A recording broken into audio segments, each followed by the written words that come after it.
leyɗeele keewɗe e nder Afrik caggal nde keɓi jeytaare naatini Suɓngooji.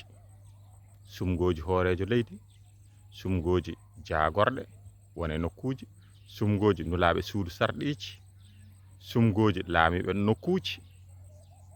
Kono ɓeen fof mbele ɗum waylii ngonaangal maɓɓe, mbele ko wayletee hooreeɓe leydi ko waylii gorangal leyɗeele ɗe e ɓural.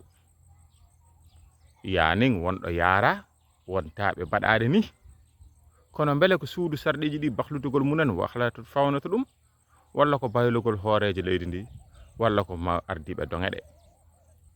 Hol heen fof to ɓuri yaarude yeeso e holte ŋakkanɗe munen ngoni.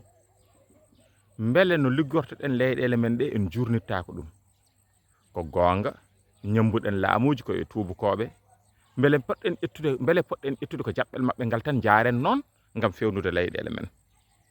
Mbele en mbaawi yiitude peeje goɗɗe ɗe ngannduɗaa eɗen mbaawi yaarude taw ko coɗorde, taw tugni koye gonka meɗen, mbele mbaawen soddorde ɓamtaare meɗen. Ina haani e on sahaa njurniɗen no feewi, sabu leydi ɓamtotaako e pinal gongal, leydi ɓamtotaako e ɗemngal gongal, leydi ɓamtotaako e ngalu goɗɗo. Koko jogii ko heen tan ko heen tugnotoo. Mo yawi hanki mum noon, yawi neɗɗaagal mum, yawi ko geɗe muɗum, faggoyi goɗɗum, mi sikkaani taw ne waawi ɓamtaade hono noon.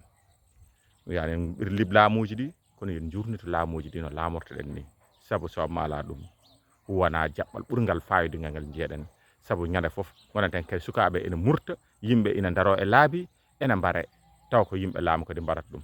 Ndeke laamɗo o horum wara ɓesngo leydi muɗum taw wonaa won ɗum yinnoo. Mbele wonaa no laamortoɗen ni, poɗɗen yurnitaade hoore muɗum gila e ɗaɗi nder nderiiji muɗum.